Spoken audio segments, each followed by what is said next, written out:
إن الحمد لله نحمده ونستعينه ونستغفره ونعوذ بالله من شرور أنفسنا ومن سيئات أعمالنا. من يهده الله فلا مضل له ومن يضلل فلا هادي له. وأشهد أن لا إله إلا الله وحده لا شريك له، وأشهد أن محمدا عبده ورسوله. نشهد يا رسول الله أنك قد أديت الأمانة وبلغت الرسالة ونصحت الأمة وكشف الله بك الغمة وجاهدت في الله حق جهاده حتى أتاك اليقين. فجزاك الله عنا خير ما جزى نبيا عن أمته ورسولا عن رسالته. أما بعد، يا أيها الذين آمنوا اتقوا الله حق تقاته ولا تموتن إلا وأنتم مسلمون. يا أيها الناس اتقوا ربكم الذي خلقكم من نفس واحدة وخلق منها زوجها وبث منهما رجالا كثيرا ونساء، واتقوا الله الذي تساءلون به والأرحام إن الله كان عليكم رقيبا. يا أيها الذين آمنوا اتقوا الله وقولوا قولا سديدا يصلح لكم أعمالكم ويغفر لكم ذنوبكم، ومن يطع الله ورسوله فقد فاز فوزا عظيما. أما بعد، فإن أصدق الحديث كتاب الله، وخير الهدي هدي محمد صلى الله عليه وسلم، وشر الأمور محدثاتها، وكل محدثة بدعة، وكل بدعة ضلالة، وكل ضلالة في النار. ثم أما بعد. My dear brothers and sisters in Islam, today's khutbah is about a message for my dear brothers and sisters in Islam, those who are going to perform Hajj. May Allah make it sincere for their sake, accept from them, bring them back safe and sound. Ameen. And we ask Allah subhanahu wa ta'ala to grant those who haven't been to Hajj yet an invitation. Ameen. So in the Hajj in itself, there's too many ibar wa idat, too many lessons learned, too many hikmas, wisdoms behind it. We cannot encompass it all, but we will take from this beautiful garden a few flowers, and hopefully we can be guided for those who are staying behind, what to do and what not to do and so on. Understanding that the Hajj, the scholars say that all the ibadat is encompassed into one, and no other ibadah will actually can declare that or claim that it can do that. Because you can do certain acts of worship in a certain time, in a certain place, but you can never do everything in a certain time, in a certain place, except the Hajj. For example, in Hajj you pray. In Hajj you give your zakah. In Hajj you can do the fasting with certain things from that, staying, refraining from certain elements of fasting, the definition of itself. And so on and so forth, except no one else can claim that they can do Hajj except in the place and the time of Hajj. Period. Elevated. The jihad that you're trained for. The scholars will tell you, believe it or not, Hajj in itself was to prepare you for jihad. In the 14 types of jihad Ibn Taymiyyah rahmatullahi alayhi was talking about. How to deprive yourself, to win over your whims and desires, to renounce this life, to take off the libas that makes you so proud and famous for. How we are so equal with one another.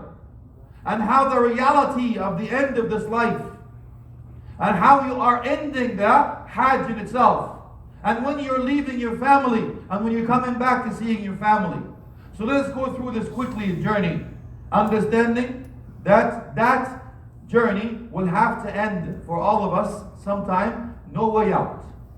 So let us start the journey. The journey leaves you with something that you have to be prepared. Not a shopping list when you go to Hajj or Umrah that most of your family members give you. Can you please give me some more of this? Can you buy me that? Can you do this? And wallahi alladhi la ilaha illa, the best Hajj in my life or Umrah in my life when I was single. So I don't mean wallahi for you to do, but you understand the reason why I'm saying this. It's because I wasn't looking after any family member. You don't have to worry about where your wife is and do your rails up here, and somebody's coming in, you have to fend them off, and you feel like a football player, you're blocking this guy, you're pushing this guy away, and wallahi, it's amazing, yeah. Although you have a whole group that's coming with that you're responsible for, that you have to do this. But it is that which you're only concentrating, the reason that you're here. And wallahi, the first Umrah in my life, I had no idea what I'm doing. I had no idea what I was doing. But it was the best of all. But let us take through that. So that starts with no shopping list. Tell the brothers, do me a favor, yes, forgive me and all of that stuff. And brothers, you don't have to email the whole world. I'm going to declare this whole thing. Yeah, I mean, it's a train, it's a chain. Yeah, may Allah forgive us all. And if you have the debts and all of that stuff, this is not the reasons or the fiqh issues. Not. It's a journey for a spiritual soul that is leaving the body, but taking the soul with him in the heart. Mental case in that case, that's subliminal messages when you leave your family. So when you leave in your family, if you're going to Hajj and Umrah, I want you to think, may Allah give you long, healthy, righteous life. I want you to think that you're leaving your family for the last time you will see them. So when you do that, think again, were you a good father? Were you a good mother? Were you a good son? Were you a good brother? Were you a good sister? Were you a good neighbor? Were you a good whatever it is? And hold yourself accountable before you're held accountable, because you may never be coming back to see that door open again. So if the door is opening, maybe you will never see that door open again. You will see it close, and you will see the loved ones will wait so long and say, استودعك الله الذي لا تضيع ودائعه. استودع الله دينك وخاتمك أعمالك, and so on.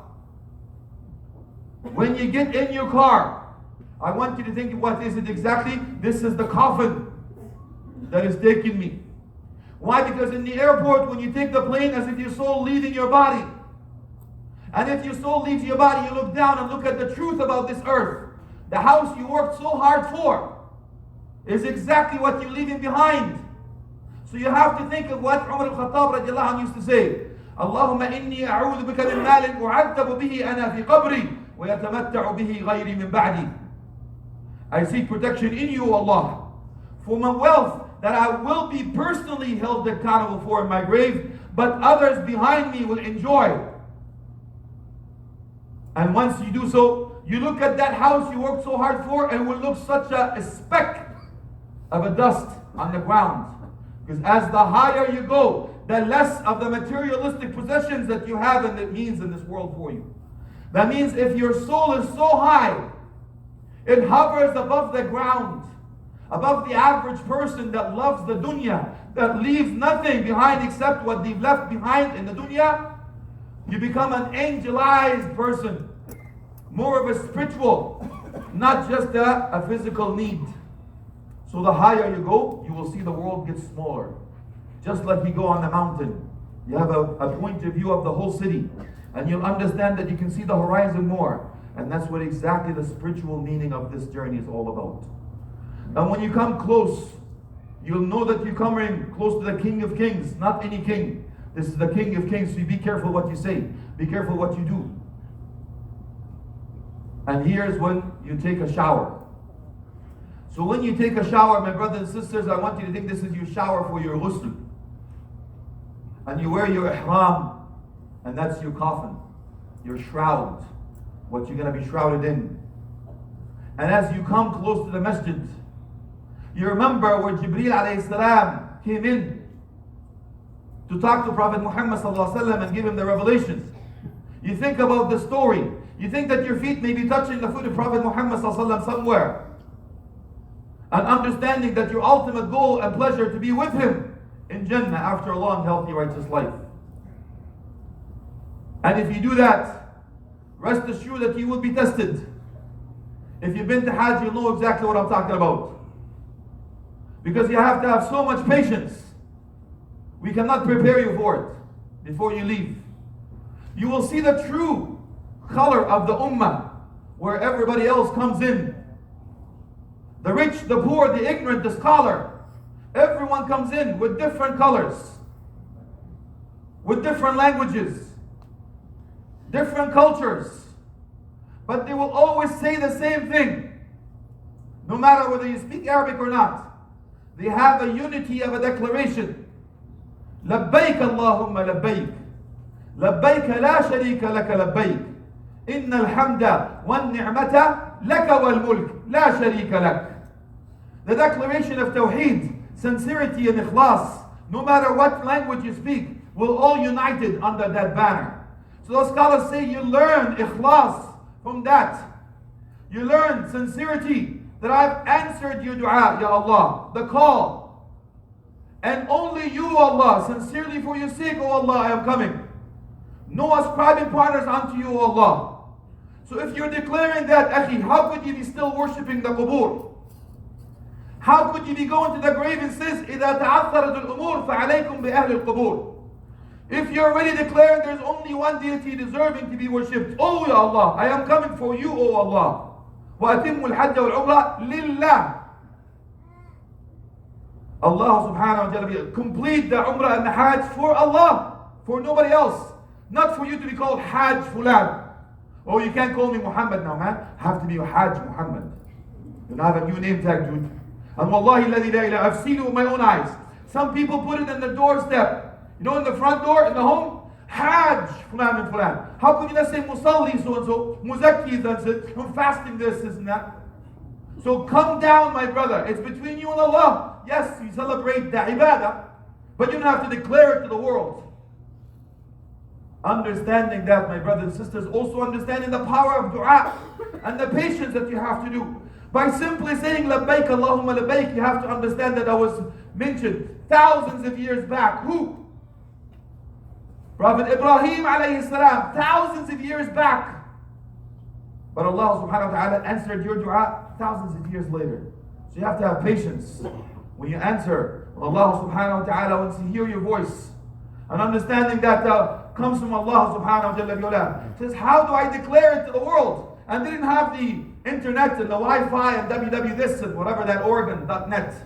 There was no media, social media that will transfer this, and they will not live stream anything. This was a dua of Ibrahim alayhi salam in the desert. But can you understand what Allah subhanahu wa ta'ala alayka ad-dua? You have to just go ahead. You just say it, and Allah subhanahu wa ta'ala will relay the message. This was the best internet ever. Understanding that it's the causes that you have to work. You don't question why Allah subhanahu wa ta'ala is telling you what to do. But you do it. Ittikhad al-asbab, putting the effort, the plan in every aspect of your life. But you leave the end result to Allah as long as you do your best. No tawakkul. Tawakkul. How many of us say, you know what, Sheikh, you said that the rizq is already written 120 days. Yeah, I'm going to chill, man. And if you're from Trinidad, you'll be lying. You sit back and do nothing. You wait for whatever it is. La wallahi. And you'll see in the same story how it keeps going. And how when you come in, when you say labbaik Allahumma labbaik, you expose for the show, for the brothers only. And I have to repeat that because it's true. I did have one new Muslim sister. She did not understand that meaning. She came down exposing her right shoulder too. So only the brothers expose the right shoulder, inshallah. When you start the tawaf. Not on the plane, ya ammi shaykh. You see these people, wallahi, all the time, they have no idea. So I'm telling you, the scholars will tell you it's an obligation upon you to learn the fiqhi issues of the Hajj and Umrah. It's an obligation, it's not an option. I'll tell you, I've told you this before. You know what? If you go to Hajj and Umrah, you know what? We have somebody that will tell us, no. You have to do your homework. How many of you have done this? Or your homework on which to buy? Or iPhone, Samsung, and you put it on your Facebook, and the whole thing, the World War III is now fighting. Samsung, iPhone, yeah. Because you know it has a pixel and this memory, and they will tell you into the specs. Just to buy a phone, you're doing your homework. But you want to go to the house of Allah, maybe the only and last time in your life, and you don't do your homework, you have to do your homework, ya Sheikh. So when you start your tawaf, that's where you expose your right shoulder. Not from the train and the plane. And you're going home, you're still exposing your shoulder. You see your family coming back, you're still exposing your shoulder. What's going on, man? Wallah, you have to learn that. So expose your shoulder. Do you know why? When you do that, you have to remember the story of Prophet Muhammad sallallahu alaihi wasallam. When the people came in Mecca, they didn't want him to come back after the makeup, the tawaf of the Umrah. When they said they spread a rumor about Muslims that they're sick, go up on the mountain. Why? Because the hatred in their hearts. You could not see Muslims doing it is what it is. They want to see us doing what's good. So you also have to implement that in the time, the current affairs. When you know our enemies don't want to see us successful, so they implement the tyrants and the traitors ruling us, and you understand that because they don't want to see us happy. No. If you see it happy, they'll be crying. That's what the Quran says, by the way. Understanding that. Tasu'hum. Yeah, you see you're happy, it's no good. Want to see you sad. So always lift your chin up and show them the power. وَأَعِدُّوا لَهُمْ مَا اسْتَطَعْتُم مِّن قُوَّةٍ وَمِن رِبَاطِ الْخَيْلِ. Prepare whatever you can muster, whether it's knowledge, whether it's economy, whether it's whatever it is, you have to have some kind of strength. And the language you all understand. And I've told you this before. Only when Pakistan had the nuclear power, India was starting to listen. Before Pakistan had the nuclear power, no problems. Understand the language of the power, that's their language. The SDI was Strategic Defense Initiative. We're too strong, don't mess with us. That's their defense here, Sheikh. So you also have to understand that we have to provide that. Whatever it is, in every field of our aspect of life, whether it's knowledge, economics, it doesn't matter. In business, we have to have some kind of power in order us to barter a system with, just to stay alive. And Prophet Muhammad says, expose your right shoulder for men. And show them that you're strong, you're not weak, you're not sick. May Allah have mercy upon those. Show them power today. And that's the reason you're doing this. So show them power of whatever it is that you have. Intellect, anything that you have that Allah bestowed upon you, show them power with that. And after you do this, you also have to remember the tawaf, what Ibrahim alayhi salam did. How much emphasis and put in the power of putting the Kaaba together, and the sacrifice of his son when we go back to the sa'i. Understanding also, you start by raising the right hand, and I ask you for the sake of Allah, don't kiss the Hajj al-Aswad, ya ammi, in haram, especially in Hajj. You're gonna kill yourself, you're committing more sins to have something like this. I don't want to tell you. You're pushing the brothers, the sisters losing their hijab. Wallahi, I've seen it. Ya ukhti, you don't have to do this, wallahi. Don't do something that will have more harm than good in order to say, I kissed the Hajj al-Aswad. Yes, you remember Umar al-Khattab radiallahu anhu. Wallahi, inni a'lam innaka hajar, la tadur wa la tanfa'. By Allah, I know that you're a mere stone. You don't harm and you don't benefit. But only because I saw Prophet Muhammad do this, I'm doing it.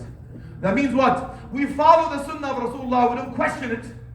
And it also tells you, you kill yourself to kiss a hajar, a stone. And you go around the hajar. And when you throw the bullets for that, you built in the shaitan, you throw a stone against the stone. Are you worshipping a stone? La wallahi. You submit your will to Allah. Does it make sense to you, Shaykh? To go around the stone, kiss a stone, throw a stone against the stone? It doesn't make sense, does it? But now you do it because that's a part of the ibadah, the ritual. Allah told you this, Rasulullah told you that. That's it. But now when it comes to hijab, convince me, ya Shaykh. Where is the proof, ya ammi? Wallahi, ukhti, Surah An-Nur 31, Surah Al-Ahzab 59. Allah talks about the top and the bottom. What about ya Shaykh? How about start to pray, man? How about keep away from the drugs and alcohol, habibi? Wallahi, you don't have to have this girl tutu mimi lusus khalas. Get rid of the black book, habibi. Khalas, you come back. No, see, it's logic. After I reach 40, after I get married, after I perform Hajj. But you just submitted your will to Allah for something that didn't make sense to you. But when it comes to the sports, no. You see, it has to be in this penalty line, it has to be exact this, and I measure that. When it comes to food, the fork has to be on the outside, the shrimp fork first, and the salad fork, then the main course fork. And this is this and the dessert that. Emily Post would not approve, yani. You have to take your tea and pinky up, posh. You're the cream with a strawberry. Yes, when it comes to the worldly affairs, we're very strict. Yeah, Sheikh, how could you do that? Wallahi, yeah. But when it comes to Allah, مشي حالك يا عم الشيخ. خليك حلو عشان نحبك يعني. Isn't that what happens, my man? So we have to understand this is exactly what we do when it comes to this stuff. Please understand the journey that you're taking and what you're doing it for, and then you'll understand what this whole journey is all about. And when you take your shroud and you take your clothes off, ya Shaykh, when it comes to your clothes of the dunya, leave the dunya behind. Don't have to worry about who's going to pay the bills, who's going to run the affairs, how is the business going to do this, who's going to look, خلي بالك اللي على بتعة. Yeah, take care of the children, honey. What about this? Who's going to do? Don't worry about it. You're taking the clothes off of the dunya, and that's exactly what belongs away from you. And you're putting on your haram as you're putting on your shroud. You're coming back. You know why? Because we're all equal in the sight of Allah. We all wear the same thing. 2 pieces of white cloth, reminding you of what you came from and where you're going. What did you come on this dunya with, ya Shaykh? You came nothing with your birthday suit. And you're leaving with what? Exactly what you're wearing. 2 pieces of white cloth. You know what some of the scholars say? وَلَا تَنْسَى نَصِيبَكَ مِنَ الدُّنْيَا. Because exactly this. Don't forget your share of life. I know it means more than that. But some of the interpretations say, don't forget your share of life. Meaning what? Don't forget of the material that you're going to take with you in this life. You know what that is? The 2 pieces of white cloth. I ask Allah subhanahu wa ta'ala to give us a great journey and make us among those listeners preaching for all the rest of it.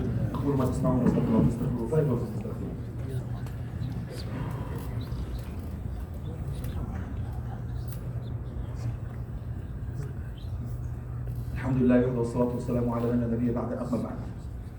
After you did your tawaf, Shaykh, you covered it, you prayed 2 rak'at, in the Maqam Ibrahim. You don't have to go and kill yourself to kiss Maqam Ibrahim. And you look at the, oh, what shoe size is that? Yeah, because I have to pray Maqam Ibrahim right here. And you see the brothers and sisters doing a whole circle around their mom because they love their mom so much and they forget about everybody else. And you will see the people that are doing the choo-choo train and they will read everything on the book and they don't understand what they mean. At the end of the tawaf, they will say, طُبِعَ هَذَا فِي لِبْنَان. This was printed in Lebanon, because they don't know what they're talking about. You will see the ignorant people, but you have to have patience. You will see the people that promised you 5 stars this and 6 stars and 7 diamonds. But the only stars you can count is the stars when you go in that, on your back when you're in Muzdalifah. That's the stars you'll see. Understanding the journey that you're taking is not to show off. It's we're all equal. No one is white, no one is black, no one is rich, no one is PhDs. There is no name tags on your ihram. Understanding that Allah subhanahu wa ta'ala looks at your hearts, looks at your sincerities, not how much money and what kind of driving car, what all of that stuff. La wallahi. Understanding that Allah subhanahu wa ta'ala is watching you.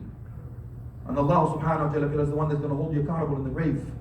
And Allah subhanahu wa ta'ala is the one that's going to hold you accountable in the hereafter. So when you think about it, when you finish this, when you drink Zamzam, look at the miracle. How Allah subhanahu wa ta'ala saved the lineage of a miracle, a foot of a prophet, a wing, a tip of an angel. By a dua of Ibrahim alayhi salam. Yeah, I left my family. I left him, Ya Allah, in your trust.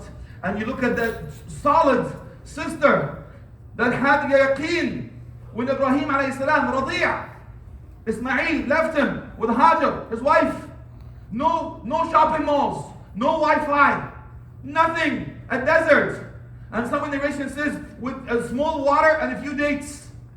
Where are you leaving us? Nothing. Did Allah command you to do this? Yes. One word, na'am. What did you say? إِذَنْ لَا يُضَيِّعْنَا. Indeed, Allah will never lead astray. Yaqeen, certainty. And when you run Hajj, the 7 times, we're following a woman in Islam because of a woman that is raised up high in Islam. I was talking to Allah, some of the non-Muslims here yesterday. I told them, you understand that Islam raises women 3 times higher than men? They say that they're a miracle. They're the best thing in life, the treasure of life, the pleasure of life, half our deen. The measuring stick of men is women. 100 strong, 100,000 strong army came to defend the honor of one woman. She couldn't answer that. Understanding the woman, ya Shaykh, in your life, the example that you have, the one that will lead the ummah, teach your children, raise them, and so on and so forth. That's the example. And after you finish, what do? You take it off. As the scholar says, this is after you're taking your sins off. When you do tahleel, you come back. Why?